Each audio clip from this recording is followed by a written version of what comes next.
नमस्कार, मैं हूं आपके साथ मनीषा डिंडोरिया। स्वागत है आप सभी का हमारे चैनल पर। महाराष्ट्र नवनिर्माण सेना के प्रमुख राज ठाकरे ने गुड़ी पड़वा के अवसर पर यानी कि हिंदू नववर्ष के अवसर पर अपनी पार्टी के लोगों को संबोधित किया और इसी दौरान उन्होंने उग्र अंदाज में कुछ ऐसा कह दिया जिससे कि राजनीति महाराष्ट्र में और ज्यादा गर्मा गई है। आपको बता दूं, राज ठाकरे ने अपनी पार्टी के लोगों को संबोधित करते हुए कहा कि महाराष्ट्र में जिस तरीके से लाउड स्पीकर के जरिए आजान होती है उसको अगर महाराष्ट्र सरकार ने बंद नहीं करवाया या उस पर संज्ञान नहीं लिया तो राज ठाकरे मंदिर के बाहर ही डबल लाउड स्पीकर लगाएंगे और उसमें रोजाना हनुमान चालीसा का पाठ पढ़ेंगे।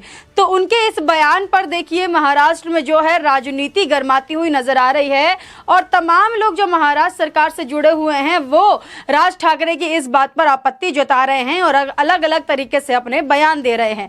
राज ठाकरे ने कई बार देखिए उग्र अपने ये बयान दिए हैं और कई बार इस तरीके के बयानों के चलते वो सुर्खियों में भी आए हैं।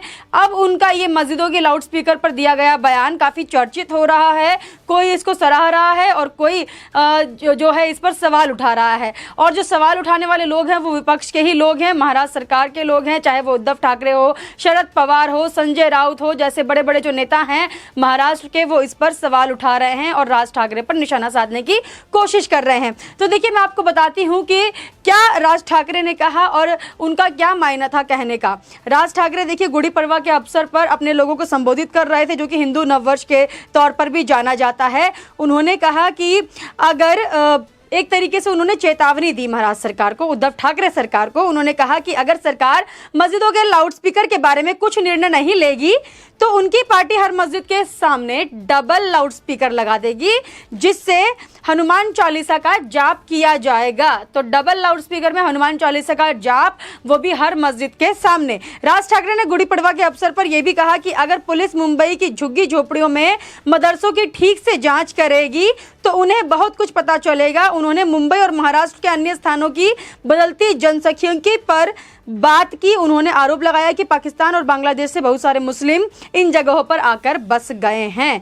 आपको बता दूं कि जिस तरीके से देखिए राज ठाकरे ने ये जो संगीन मुद्दा है इसको उठाया है अपने भाषण के दौरान और राज ठाकरे ने बिना किसी डर के निडर होकर ये बताया है कि महाराष्ट्र में जो है बांग्लादेशी मुस्लिम जो है और रोहिंग्या मुस्लिम जो है झुग्गी झोपड़ियों में रह रहे हैं और उन्हीं के जरिए यहाँ पर जो जनसंख्या है वो बढ़ती जा रही है। तो मदरसों की भी ठीक से जाँच करे मुंबई पुलिस और देखे उन्हें क्या क्या बड़े बड़े खुलासे झुग्गी झोपड़ियों से होते हैं, क्योंकि ज्यादातर देखिए जो झुग्गी झोपड़ियां हर राज्य में हमारे देश के बनी हुई हैं वहां पर अगर आप देखेंगे और वहां की तलाशी होगी तो ज्यादातर रोहिंग्या और बांग्लादेशी लोग पाए जाते हैं और उन्हीं के जरिए जितने भी ये विपक्ष के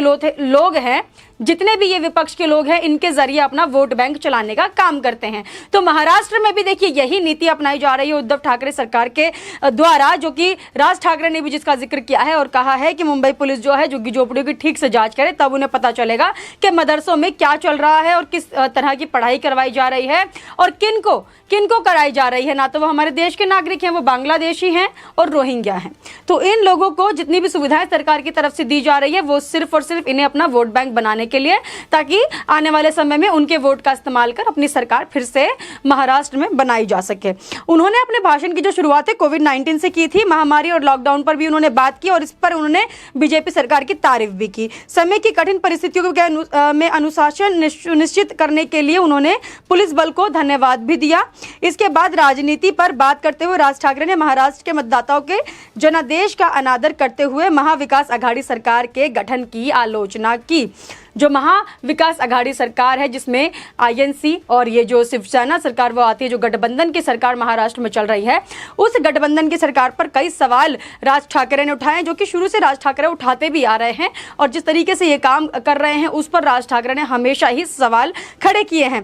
पुलिस बल को उन्होंने धन्यवाद दिया। इसके बाद राजनीति पर बात करते हुए राज ठाकरे ने महाराष्ट्र के मतदाताओं के जनादेश का अनादर करते हुए महाविकास आघाड़ी सरकार पर सवाल उठाए। कई सारे महाराष्ट्र नवनिर्माण सेना के प्रमुख राज ठाकरे ने अपनी बात आगे बढ़ाते हुए आपराधिक छवि वाले राष्ट्रवादी कांग्रेस पार्टी के विधायकों को राज्य सरकार की कैबिनेट में लाने के लिए महाविकास आघाड़ी सरकार की आलोचना की। तो देखिए, एनसीपी पर भी कई सारे जो सवाल है वो उठाए उन्होंने। मुकेश अंबानी के घर के पास विस्फोटक लगाने से लेकर अनिल देशमुख और नवाब मलिक की गिरफ्तारी तक कई सवाल उन्होंने पूछे और पूरा क्रम उन्होंने याद दिलाया जो महाआघाड़ी सरकार चल रही है महाराष्ट्र में उनको।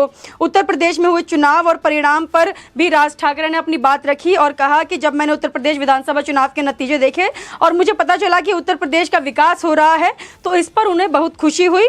मैं ऐसा ही चाहता हूं जब उत्तर प्रदेश, बिहार और झारखंड में रहने वाले लोगों को उनके गृह राज्यों में नौकरियां मिलेंगी तो इससे मुंबई और महाराष्ट्र का बोझ अपने आप कम हो जाएगा। पेट और रोटी के लिए किसी को अपना घर नहीं छोड़ना चाहिए और ऐसा हर राज्य में होना चाहिए।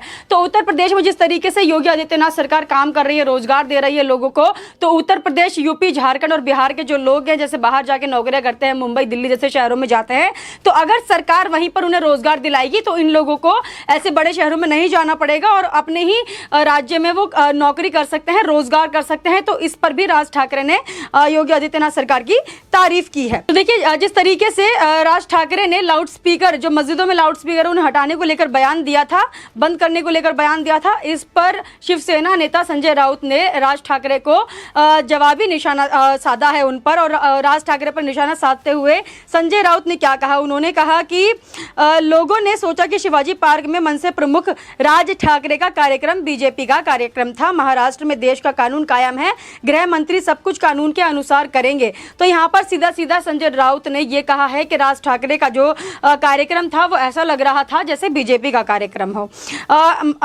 एमएनएस के प्रमुख राज ठाकरे ने नमाज पढ़ने के खिलाफ बात कही थी, तो उसी के लिए देखिए संजय राउत ने अपना वोट बैंक बचाने के लिए यहाँ पर सीधा निशाना राज ठाकरे पर डाल दिया और पूरा आरोप मंड दिया बीजेपी के ऊपर कि बीजेपी का कार्यक्रम चल रहा है, ऐसा लग रहा था। वहीं शिवसेना नेता संजय राउत ने आगे कहा कि राज ठाकरे को निकाय चुनाव के नतीजों के बाद ही उद्धव ठाकरे का 2.5 साल का मुख्यमंत्री पद याद आता है। इनकी अकल इतनी देर बाद खुली है, बीजेपी और शिवसेना में क्या हुआ है वो हम दोनों देख लेंगे, उसमें किसी तीसरे के आने की जरूरत नहीं है। क्योंकि आपको बता दूं कि राज ठाकरे ने यह भी कहा था कि बीजेपी और शिवसेना के बीच में क्या हुआ ये हमें पता है और किस तरीके से शिवसेना ने बीजेपी को धोखा दिया था और धोखा देकर ही इन्होंने अपनी सरकार महाराष्ट्र में बनाई थी। इस पर राज ठाकरे ने टिप्पणी की थी, तो उसी पर देखिए बौखलाते हुए संजय राउत ने राज ठाकरे को जवाब दिया। अब इस पर देखिए मोहित कंबोज का भी ट्वीट आया है जिस पर उन्होंने राज ठाकरे के जवाब से ही मिलता जुलता एक जवाब दिया है। उन्होंने लिखा है, शिवसेना की शांति और चुप्पी अवैध लाउडस्पीकर पे होने वाली अजान पर बहुत सवाल हिंदुओं के मन में उठा रही है। इतना क्या कुर्सी से प्यार करना जनाब उद्धव जी को है कि वो अपनी विचारधारा भूल गए। सत्ता आएगी और जाएगी लेकिन विचारधारा रहनी चाहिए उद्धव जी, जय श्री राम। मोहित कंबोज ने यहाँ पर यह बयान दिया है। साथ ही आपको बता दूं कि राज ठाकरे ने शरद पवार पे भी कई सारे सवाल उठाए थे। शरद पवार पर सवाल उठाते हुए उन्होंने कई सारी चीजें कही थी जिसका जवाब शरद पवार ने दिया है राज ठाकरे को। राज ठाकरे ने गुड़ी पड़वा के अवसर पर मनसे की रैली में महाविकास आघाड़ी की आलोचना की थी।